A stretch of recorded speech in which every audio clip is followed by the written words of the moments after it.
नमस्कार दोस्तों, आपको याद होना चाहिए पिछले साल मैंने एक वीडियो बनाया था जहां पर आपको एक्सप्लेन किया था कि आरबीआई के द्वारा एक इंटरनल ग्रुप बनाया गया था, एक इंटरनल कमिटी बनाई गई थी ताकि बैंकिंग से रिलेटेड जो चीजें हैं उसमें कुछ चेंजेस लाए जा सकें या फिर कुछ नए सुझाव लाए जा सकें। उसमें एक बहुत बड़ा सुझाव आया था जिसमें बोला गया था कि जो बड़े बिजनेसेस होते हैं उनको बैंकिंग का लाइसेंस दे देना चाहिए। इसको लेकर काफी क्रिटिसिज्म भी देखने को मिला था, लेकिन अब यहां पर खबर आई है कि आरबीआई ने इस पर्टिकुलर रिकमेंडेशंस को खारिज कर दिया है। यहां पर आप देख सकते हो, RBI reference from corporate entry into banks allows higher promoter stake. तो इसके बारे में आपको डिटेल से बताऊंगा कि एग्जैक्टली यहां पर क्या बोला जा रहा है, इसका मतलब क्या है और क्यों क्रिटिसिज्म हो रहा था, इसको लेकर क्या दिक्कत है अगर बड़े बिजनेस बैंकिंग का लाइसेंस अगर उनको मिल जाता है। काफी कुछ जानने को है, चलिए आगे बढ़ते हैं। लेकिन उसके पहले अगर आप यूपीएससी या फिर किसी भी एग्जाम की तैयारी कर रहे हैं तो आप हमारे ऐप को डाउनलोड कर सकते हैं या फिर studyIQ.com विजिट कर सकते हैं, वहां से सारी जानकारी आपको मिल जाएगी। सबसे पहले हम यहां पर देखेंगे एग्जैक्टली हो क्या रहा है, हम इसकी चर्चा क्यों कर रहे हैं।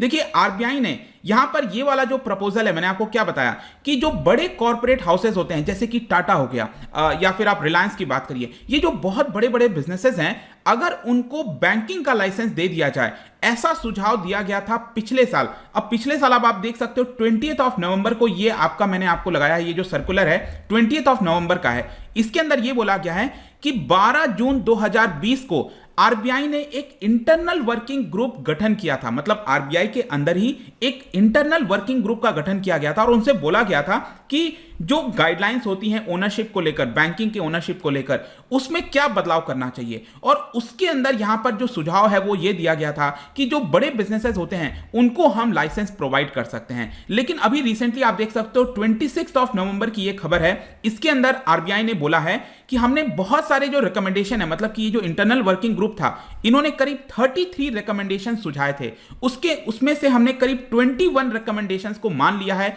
लेकिन ये वाला जो रिकमेंडेशन है कि बड़े बिजनेसेस को बैंकिंग का लाइसेंस देना चाहिए, उसको अभी हम नहीं मानेंगे। मतलब एक प्रकार से रोक लगा दी है आरबीआई ने कि बड़े बिजनेसेस को बैंकिंग का लाइसेंस नहीं मिलना चाहिए। तो क्वेश्चन अब सबसे पहले यहां पर यह आएगा कि आखिरकार क्या चिंता है आरबीआई को, मतलब कि बड़े बिजनेसेस को बैंकिंग के लाइसेंस क्यों नहीं दे सकते हैं। देखो, सबसे पहले तो आप ये समझो कि इसके फेवर में क्यों बोला जाता है। मतलब कुछ लोग कहते हैं कि बड़े बिजनेसेस को बैंकिंग का लाइसेंस मिलना चाहिए, उसका क्या कारण है। देखो, उसका ये मेन कारण है कि कैपिटल आएगा। जैसे रिलायंस है, टाटा, इनके पास बहुत सारा पैसा पड़ा हुआ है। आज के डेट में अगर आप देखोगे, जब भी हम बैंक्स की बात करते हैं उसके अंदर काफी ज्यादा एनपीए है, तो हम क्या कहते हैं कि उनको कैपिटल की आवश्यकता है। कैपिटल नहीं होगा बैंक के पास तो बैंक डूब जाएगा।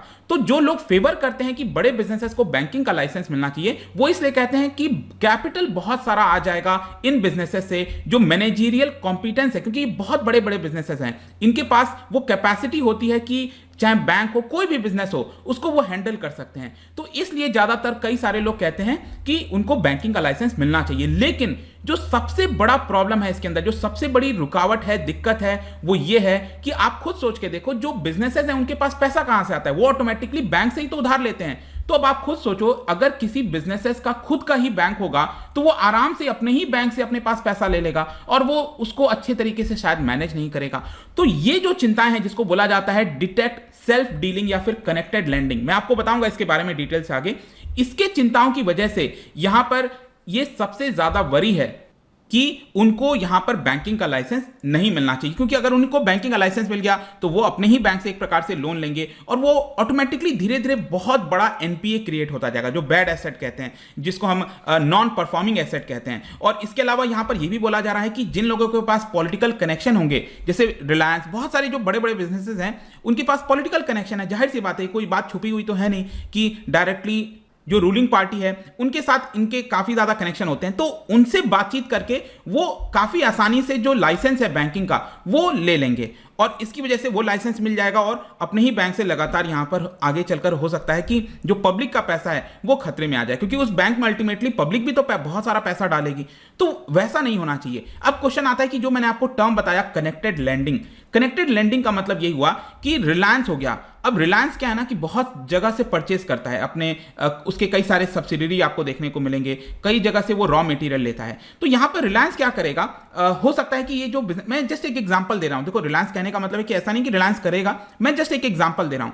तो सब्सिडरी है, यहां पर बहुत सारे जो उसके कनेक्टेड ग्रुप्स हैं उनको फेवरेबल टर्म्स में अपने ही बैंक से, मतलब कि जो बैंक उसने ओन किया है उसी बैंक से उनको यहां पर काफी सारा पैसा दिलवा सकता है। तो ये कनेक्टेड लेंडिंग कहते हैं, मतलब ये चीजें कनेक्टेड हैं आपस में। और जब भी इनको यहां पर पैसे की जरूरत पड़ेगी, रिलायंस का कि चलो बैंक तो हमारे पास पड़ा ही हुआ है पास में, उससे मैं आपको यहां पर पैसा दिलवा देता हूं। और इन शॉर्ट आप कह सकते हो कि एक private pool of readily available funds हो जाएगा। मतलब कि आज के डेट में अगर रिलायंस को पैसा चाहिए तो काफी सारा मेहनत करना पड़ता है, बैंक को दिखाना पड़ता है कि वो क्या बिजनेस कर रहा है, क्या चीजें। अब आप खुद सोचो, अपना ही बैंक पड़ा हुआ है तो क्या आपको इतनी मेहनत करने की आवश्यकता पड़ेगी? नहीं पड़ेगी। और यही सबसे बड़ी चिंता है कि आगे चलकर कहीं ये एनपीए में कन्वर्ट ना हो जाए। तो देखिए, पिछले साल जब ये रिकमेंडेशन आया था ना इंटरनल ग्रुप का कि बड़े बिजनेसेस को यहां पर बैंकिंग का लाइसेंस मिल जाना चाहिए, इसको लेकर जो रघुराम राजन है, फॉर्मर गवर्नर ऑफ आरबीआई, और जो डेप्यूटी गवर्नर है फॉर्मर विराल आचार्य, उन दोनों ने मिलकर एक जॉइंट स्टेटमेंट जारी किया था और उसके अंदर उन्होंने अपोज किया था कि ऐसा नहीं करना चाहिए। उनका यह कहना था कि पिछले इतिहास में हमेशा से यह देखने को मिला है कि जब भी इस तरह की चीजें हुई हैं वो काफी डिजास्टरस साबित हुआ है। और उनका यह कहना था कि भले ही हम कितना भी इंडिपेंडेंट एक कमिटी बना दें, रेगुलेटर बना दें कि उसके ऊपर चेक किया जाए। देखो, इंटरनल ग्रुप ने यह बोला था पिछले साल कि बड़े बिजनेसेस को लाइसेंस मिलना चाहिए, लेकिन इसके साथ साथ जो एक रेगुलेटर होता है बहुत अच्छे से निगरानी करनी चाहिए कि रिलायंस या फिर कोई भी बड़ा बिजनेस जानबूझकर गलत तरीके से पैसा बैंक से ना उठाए। लेकिन आप कितना भी कर लो इस तरह की चीजें, कितनी भी बड़ी रेगुलेटर बना लो, आपके पास सब इंफॉर्मेशन होगा, फिर भी कुछ ऐसी चीजें होंगी जो कि आप डिटेक्ट नहीं कर पाओगे, क्योंकि बड़े बिजनेस का खुद का ही बैंक है तो वो कुछ ना कुछ तरीका निकाल लेंगे अपने पास पैसा लेने के लिए। तो ये एक बहुत बड़ा चिंता था जिसको लेकर विरल आचार्य और रघुराम राजन दोनों ने क्रिटिसिज्म किया था इस पर्टिकुलर मूव का। और 2011 में भी आप देख सकते हो जो आरबीआई गवर्नर रह चुके हैं D Subbarao, I am sure आपने नाम सुना होगा, उन्होंने भी इसको लेकर एप्रीहेंशन जताया था कि ऐसा नहीं करना चाहिए। तो ये सारी चीजें देखकर फाइनली आरबीआई ने डिसाइड किया है कि ठीक है, हम इस पर्टिकुलर रिकमेंडेशन को एक्सेप्ट नहीं करेंगे। ठीक है, तो यहां तक चीजें समझ में आ गई होंगी। इसके अलावा अगर मैं आपको पास्ट एक्सपीरियंसेस की बात करूं कि क्या भारत के इतिहास में पहले यहां पर बड़े हाउसेस को, बिजनेस हाउसेस को यहां पर क्या बैंकिंग के लाइसेंस दिए गए हैं? बिल्कुल दिए गए हैं। देखो, नेशनलाइजेशन आपको याद होगा इंदिरा गांधी जी के समय किया गया था 1969 में।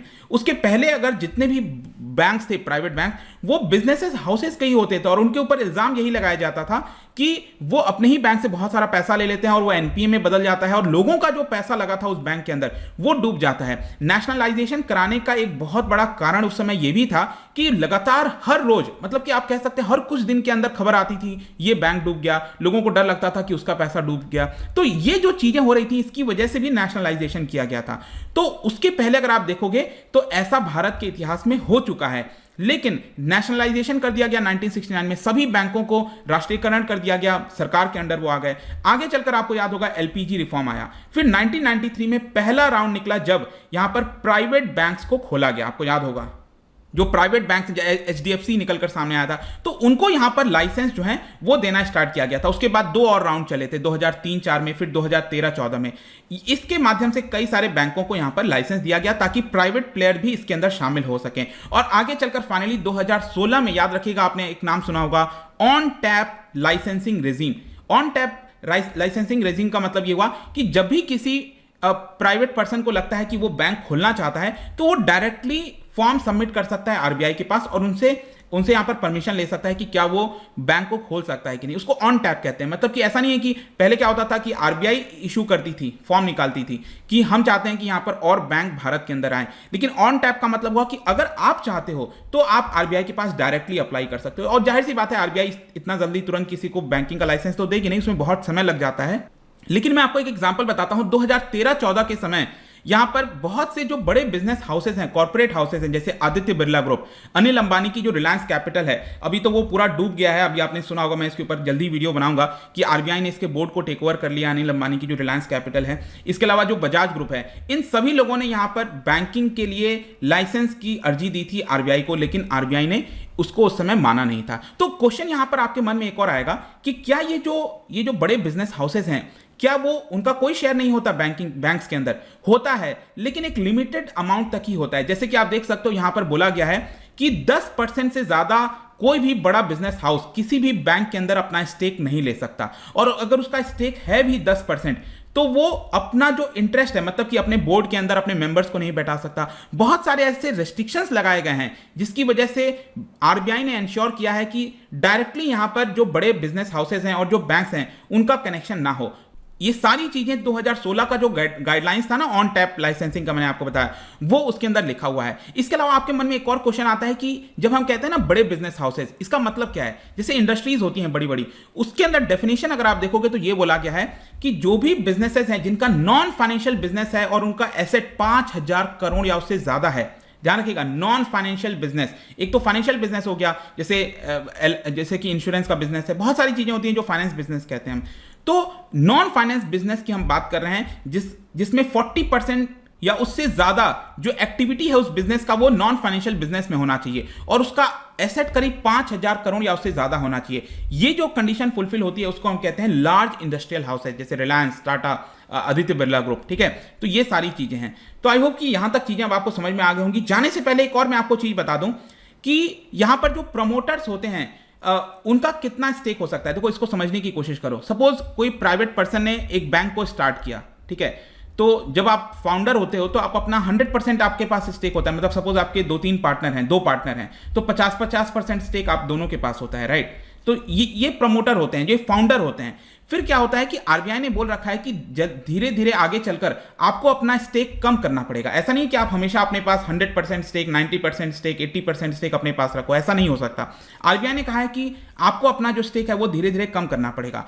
तो अभी तक क्या रूल था कि आगे चलकर लॉन्ग टर्म में 15% ही आप अपना स्टेक रख सकते हो। जो फाउंडर है ना बैंक का, वो मैक्सिमम 15% ही स्टेक रख सकता था। लेकिन जो अभी इंटरनल वर्किंग ग्रुप की रिकमेंडेशन आए थे उसके अंदर एक रिकमेंडेशन ये भी था कि आप अपना जो स्टेक है वो 15% नहीं रखकर एटलीस्ट 26% तक आप जो है रख सकते हो। मतलब कि इसको इंक्रीज कर दिया गया। जो फाउंडर है वो अपना स्टेक, क्योंकि कई लोगों के द्वारा कंप्लेन आ रही थी कि हमने इतना बड़ा बैंक बनाया, इसको बनाने की कोशिश की और अल्टीमेटली हमें अपना जो सारा शेयर है उसको बेचना पड़ रहा है और 15% तक लाना पड़ रहा है। तो आरबीआई ने कहा कि चलो ठीक है, इतना ज्यादा कंप्लेन आ रहा है तो इसको लेकर उन्होंने बढ़ा दिया है और ये कहा है कि 26% तक जो फाउंडर है वो अपना स्टेक रख सकता है, जो प्रमोटर है वो अपना स्टेक रख सकता है। तो इसको ध्यान में रखिएगा। तो ये पूरा न्यूज़ था। आई होप कि सब कुछ समझ में आ गया होगा आपको। जाने से पहले एक इंटरेस्टिंग क्वेश्चन, क्या बता सकते हो what is the maximum limit of cash reserve ratio? अक्सर आप एसएलआर, सीआरआर ये सब सुनते होगे ना, तो मैक्सिमम आरबीआई सीआरआर कितना रख सकती है ये आपको बताना है। इसका राइट आंसर आपको पता ही है, मेरे इंस्टाग्राम पर तो मिलेगा ही। वहां पर अगर आप नहीं हो कोई बात नहीं, टेलीग्राम से भी ले सकते हैं इसका सही उत्तर। मैं कई सारे एमसीक्यूज यहां पर डालता रहता हूं, स्टोरीज के फॉर्म में आप जाकर प्ले कर सकते हो। बाकी अगर आपको पीडीएफ चाहिए तो टेलीग्राम पर आइए, अलग अलग सोशल मीडिया पर भी आप जुड़ सकते हैं। साथ ही साथ यूपीएससी या फिर किसी भी एग्जाम की तैयारी कर रहे हैं तो आप हमारे ऐप को डाउनलोड कर लीजिए। आई होप कि वीडियो आपको पसंद आया होगा। मिलता हूं आपसे next time. Till then, thank you very much, see you soon.